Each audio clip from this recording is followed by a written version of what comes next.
আজকে আমি এই ডিজাইনটা তৈরি করা শেখাবো। এই ডিজাইনটা কিন্তু পেন টুল দিয়ে করা না। তো এই ডিজাইনটা আমরা কিভাবে করতে পারি সেটা আজকে দেখাবো। এটা শুধুমাত্র লাইন দিয়ে এবং সার্কেল দিয়ে করা। তো প্রথমে আমি লাইন সেগমেন্ট টুলে যাব এবং শিফট চেপে ধরে একটা লাইন নিয়ে নিব এবং স্ট্রোকটা একটু কমাই দিয়ে দিব। ওকে, স্ট্রোক মোটামুটি 3 বা 4 রাখলেই হবে। অ্যান্ড কী করব, এটাকে ধরে অল্ট্রা চেপে ধরে একটা সাইডে রাখবো, এই বরাবর রাখবো। তারপর কন্ট্রোল ডি চাপবো, নিব 12টা লাইন। তাহলে 2 3 4 5 6 7 8 9 10 11 12। ওকে, তারপর কি করব, এগুলোকে সবগুলোকে সিলেক্ট করে রাইট ক্লিক করব অ্যান্ড ট্রান্সফর্মে যাব। যাওয়ার পর এখানে রিলেফট করে দিব। রিলেফট করার জন্য হরিজেন্টালি ক্লিক করব এবং প্রিভিউটা দেখে নিব। তো এখান থেকে কপি করে নিলাম। নেওয়ার পরে এখান থেকে আমি এটা রোটেট করে নিচ্ছি।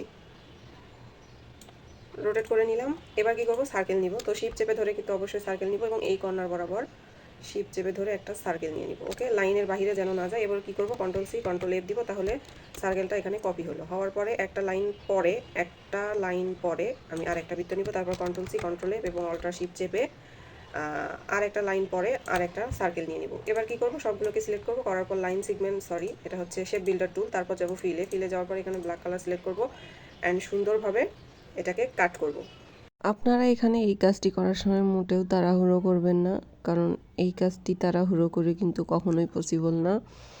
গ্রাফিক ডিজাইন এমন একটা জিনিস যেখানে আসলে তাড়াহুড়ো করে কিছুই হয় না। এটা আসলে একটা ধৈর্যের পরীক্ষামূলক কাজ। তো যারা গ্রাফিক ডিজাইন করে থাকে তারা কিন্তু খুব ভালো করেই জানে যে গ্রাফিক ডিজাইনে তাড়াহুড়ো করে কিছুই পসিবল না। খুব ভালো একটা ডিজাইন করতে গেলে অনেক বেশি সময় দিতে হবে এবং অনেক ধৈর্য সহকারে কাজ করতে হবে, তবেই কিন্তু আমরা ডিজাইনগুলো করতে করে পারবো। নিছি এবং যেভাবে কাট করছি অবশ্যই বিষয়টা নোট করে ওইভাবে কাট করতে হবে। এবার আমি শিফট চেপে ধরে সবগুলোকে সিলেক্ট করে এখানে গ্রুপ করে নিলাম। করার পর এখানে কন্ট্রোল সি চাপলাম। চাপার পর বাকি অংশগুলো আমি ডিলিট করে দিয়ে এখানে কন্ট্রোল ভি দিলাম। তারপর যে অংশটা কাট করে নিলাম সেটা কিন্তু এখানে সুন্দরভাবে চলে আসলো। এবার আমি একটা সার্কেল নিব। সার্কেলটা অবশ্যই শিফট চেপে ধরে নিব এবং দেখবো যে যেন এটার বরাবর হয়। ওকে, তো এই বরাবর একটা সার্কেল নিব। তো আর একটু বড় লাগবে। তো এই বরাবর সার্কেল নিয়ে আমি হচ্ছে এটাকে একটু স্ট্রোক কালারটা বাড়িয়ে দিব। ওকে, স্ট্রোক কালার বাড়িয়ে দেওয়ার পর এখানে সবগুলোকে সিলেক্ট করে অবশ্যই অ্যালাইনটা কোথায় থাকবে, অ্যালাইন থাকবে কিন্তু সিলেকশনের সঙ্গে, অবশ্যই আর্টবোর্ডের সঙ্গে না। তো সিলেকশনের সঙ্গে অ্যালাইন করার পরে এখানে হরিজেন্টাল আর ভার্টিক্যাল অ্যালাইন দিয়ে দিব। তাহলে কিন্তু এইরকম একটা ডিজাইন আমাদের ক্রিয়েট হয়ে যাবে।